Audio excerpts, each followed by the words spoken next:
House Bill 2049 relating to cybersecurity and declaring an emergency. The question now arises on third reading and final passage of House Bill 2049B. Representative Nathanson, first of three in a row. Thank you, Mr. Speaker.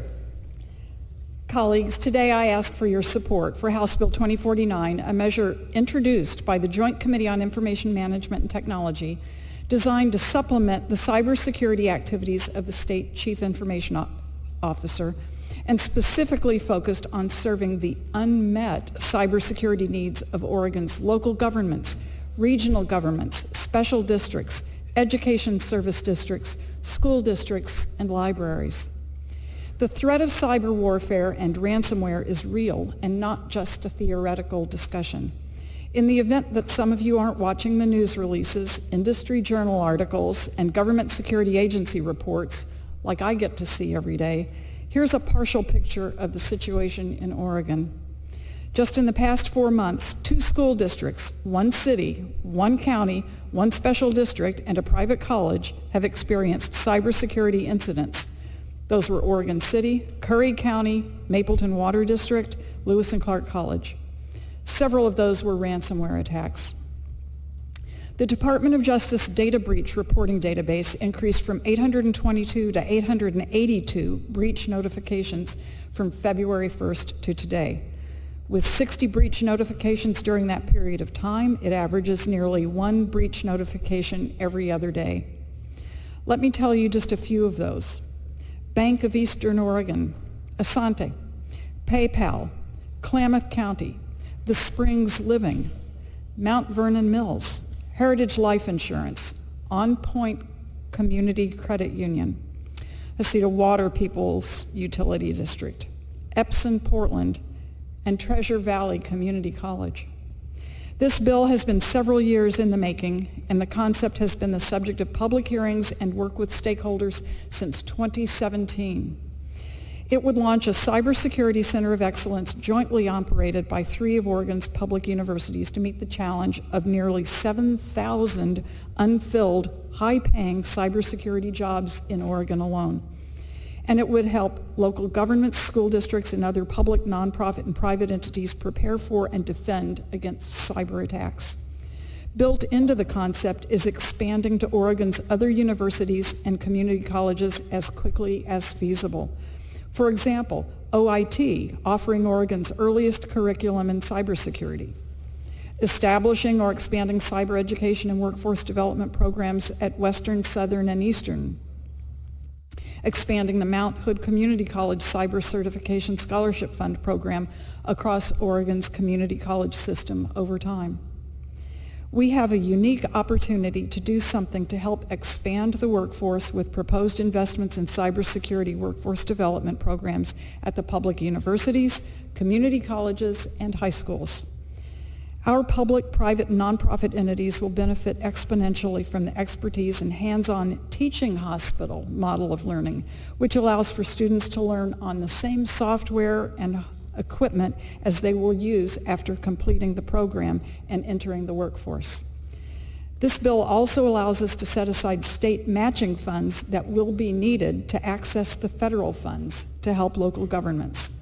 The initial appropriation in this bill is a good faith investment, but because the cyber risks we face are growing, we know more funding in this area will be needed in the next several legislative sessions.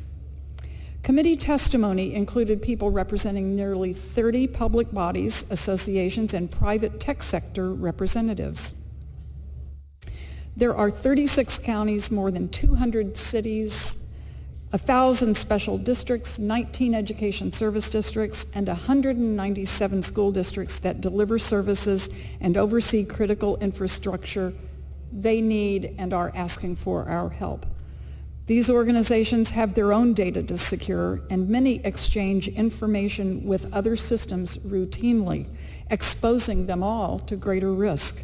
Smaller entities that can't afford full-time cybersecurity personnel will have the ability to work with the center, which can conduct vulnerability assessments and offer cyber hygiene services to prevent a cross-domain attack. And we, our state agencies, are vulnerable when they are. That's because we're communicating with those systems. This is why it's important for state agencies too. There are numerous connections where local and state computers are communicating with each other real time, sending data and making queries of databases. A few examples.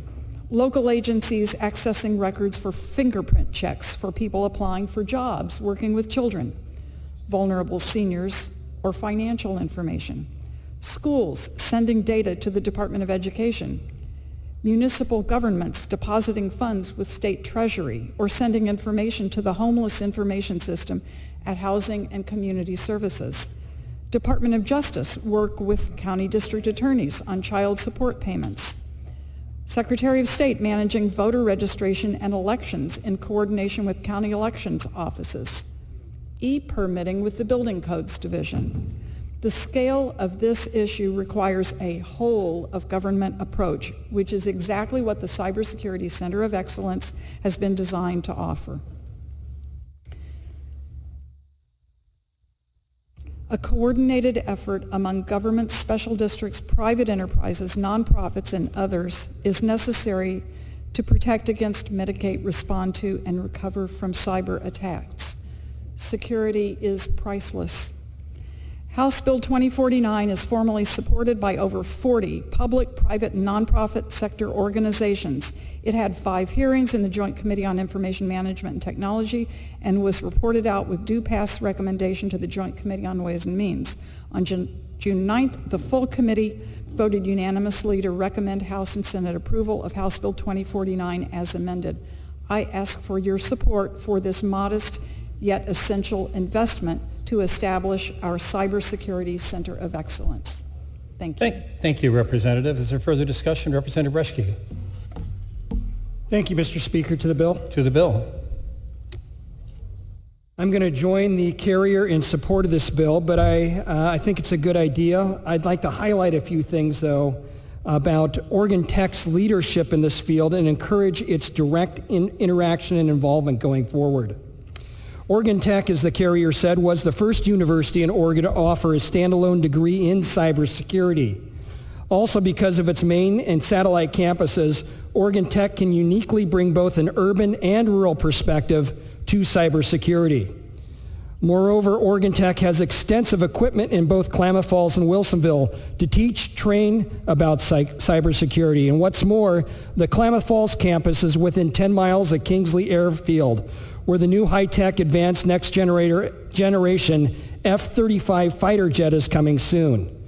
Cybersecurity will be of utmost importance to that effort, and again, another unique opportunity for collaboration and learning found at Oregon Tech.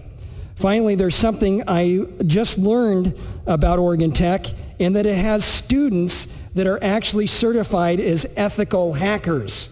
I'm sure that's an interesting conversation with your dad. Hey, Dad, give me money for college. What are you going to study, son? Oh, I thought I'd become an ethical hacker. Well, that is a thing, and it's important in order to test the cybersecurity of a system. That said, unfortunately, Oregon Tech isn't in this bill nor mentioned as a leader in this field, and I wanted to make sure it was put on the record that it indeed is. In my opinion, Oregon Tech should have been included from the beginning, and I ask that this body seriously consider adding Oregon Tech as a center director in the future. Thank you, and yes, I will be voting aye. Thank you, Representative. Is there further discussion? Representative Mannix. To the bill? To the bill. First, I'd like to thank the carrier because as co-chair of the Joint Committee, I sat next to her. She led the committee through extensive hearings and work on this bill, and we heard outstanding testimony from experts in the field to really beef up the record as to where we're headed.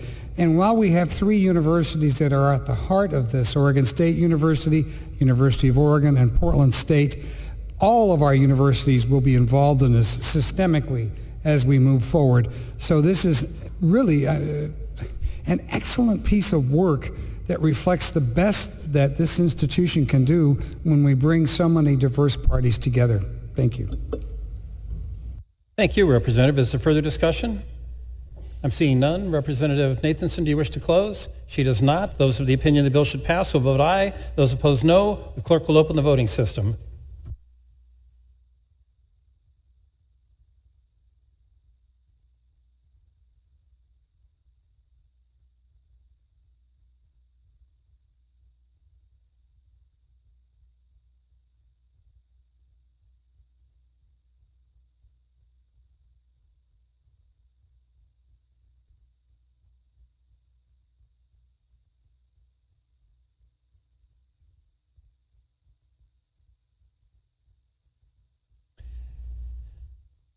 House Bill 2049B, having received the constitutional majority, is declared passed. And the clerk will read the next bill.